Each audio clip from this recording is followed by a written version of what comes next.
কম আর বেশি টাকা কিন্তু পাঠানো লাগে, এটা সবাই পরিবার 100% শিওর। ঠিক আছে, এই যে গাড়িতে যাইতেছে এখানে হরিয়ানার জন্য, খাজুরগাছা হরিয়ানা, অনেক দূরে যাইতেছি হরিয়ানার জন্য। এই যে বহুত দূরে খড়ি আনবো, মেহেন্দি বানাবো, বিক্রি করবো, কিছু টাকা হবো, আবার দেশে পাঠাবো। ঠিক আছে, টাকা পাঠাই, ঠিক আছে, কিন্তু পাওয়ার মতো কোনো সময় লোক পাইলাম না।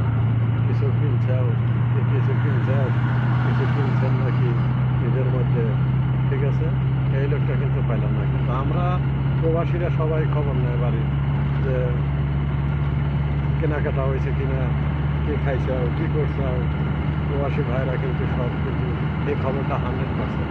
আর যত কষ্টই থাক তারপরেও একটা কথাই বলবো, আছি ভালো আছে আলহামদুলিল্লাহ, আছি ভালো আছি। একটা কথাই আছে, তারা যতই খারাপ থাকুক একটা কথাই আছে, আলহামদুলিল্লাহ ভালো আছে। তো সাথে সাথে থাকেন, খড়ি ওখানে যাই, দেখাবো ইনশাল্লাহ। এই যে চলে আসলাম, এই যে খড়ি, এই খড়ি নিমাহনে খড়ি নিয়ে মেহেন্দি বানাবো।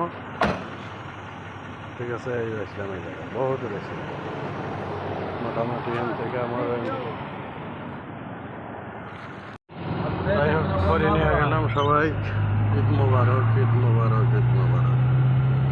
দুঃখ কষ্ট রেখেও সবাইকে জানালাম ঈদ মোবারক, ঈদ মোবারক। সবাই লাইক শেয়ার কমেন্ট করবেন আশা করি।